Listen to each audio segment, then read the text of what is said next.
Hi, my name is Marcus Barrera, and for my creative work project, I'll be making a famous Tex-Mex dish for you all. Now, as you may be wondering what this dish may be, let me go into why I chose this dish. You see, Tex-Mex is far too often being labeled as not authentic Mexican cuisine. As this is to be true, I do have a question for you. Should Tex-Mex cuisine be recognized for its culinary creativity and cultural fusion rather than dismissed for being not authentic Mexican cuisine? Now, I will be making for you is carne guisada.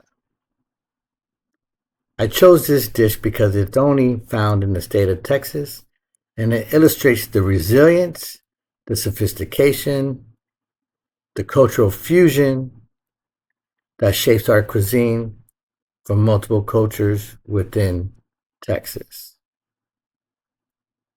Now, without further ado, let's get ready and let's make some food.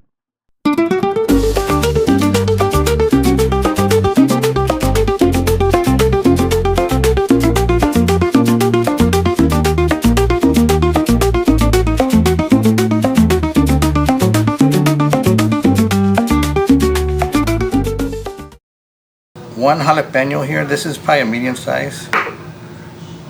For the carne guisada, we have here one medium onion, half a bell pepper,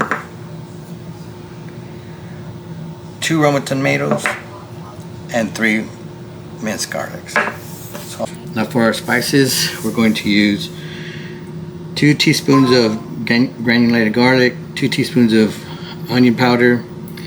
That is a quarter teaspoon to a half teaspoon, probably a third teaspoon of a comino, and then this is going to be 1 tablespoon of chicken bouillon. We have 2.5 tablespoons of flour, and we have a half tablespoon of pink Himalayan salt and half a teaspoon of black pepper. For our liquid, this is going to be for our gravy. That's going to be carne guisada. We're going to have 2 cups of water, or you can use 3, but I'm using an extra. I'm going to use 2 cups, and I have some beef stock. That's a little over a cup, so I will be using that. Or you can use 3 cups of water. Now that you have your chuck roast or your shoulder roast, you want to make sure to cut it in 1-inch cubes. If it is a little bit fatty, you want to trim the fat off, but you do want to leave some on for browning. But you want to make sure to cut it evenly so it cooks evenly. Alright, so I don't have any beef fat tallow, but I'm going to use some olive oil. Or you can use vegetable oil, canola oil, your choice is what I have on hand. About a tablespoon. Now that you have your oil heated up in your pan, you want to drop your meat. Make sure to season with the salt and pepper. It's going to start cooking, so make sure to season it well and then mix it all together. Continue to mix so it doesn't stick. As you see, it's sticking a little bit, but you want to keep mixing it. Mix it around, make sure you're getting it brown on all sides. That way it's all evenly cooked. As we continue to brown the meat, we're going to go ahead and add the remainder of the rest of the meat.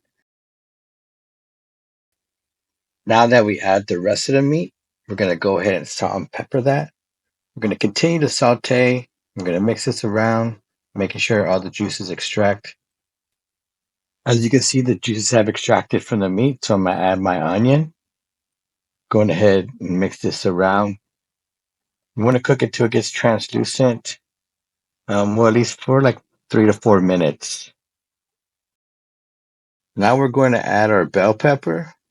We're going to continue mixing this around for about 3 to 4 minutes until the bell pepper becomes translucent and a bit softened.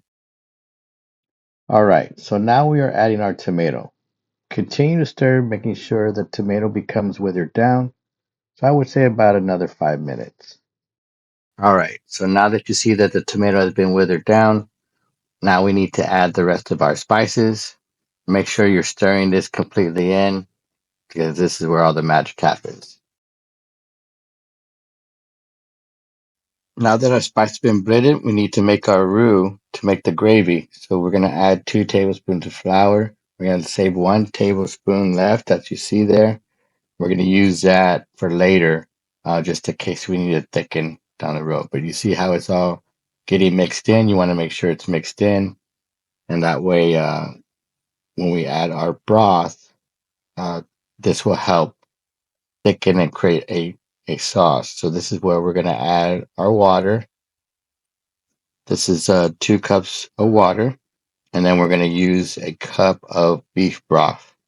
Now this, when you start putting that in together, it's going to start helping make the gravy. So we're going to start stirring here, and you'll see that it'll start to thicken some, but not super thick. It's just going to have a consistency as you're seeing now. It's very thin, because we're going to end up simmering this off. Now that we have our liquid incorporated, we're going to add 1 tablespoon of chili powder, and this will be the last spice that we are going to add. Now that the chili powder has been added, we want to make sure and stir this in and bring this to a boil. Now that everything has come to a boil, we're going to stir this around a few times. We're going to drop the temperature down to a simmer. We are going to cover this and we're going to cook for 45 minutes to an hour. We will periodically give the pot a stir, also checking on the tenderness of the beef. Now that we have our pot on a simmer, I do have some time to go over why I chose carne guisada, since it will take about 45 minutes to an hour to complete this dish.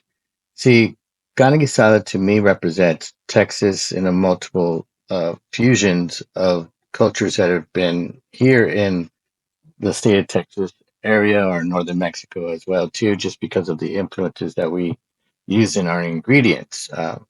So, like Texas was heavily in ranching, so of course there was an abundance of beef, and of course beef was brought by the Spanish.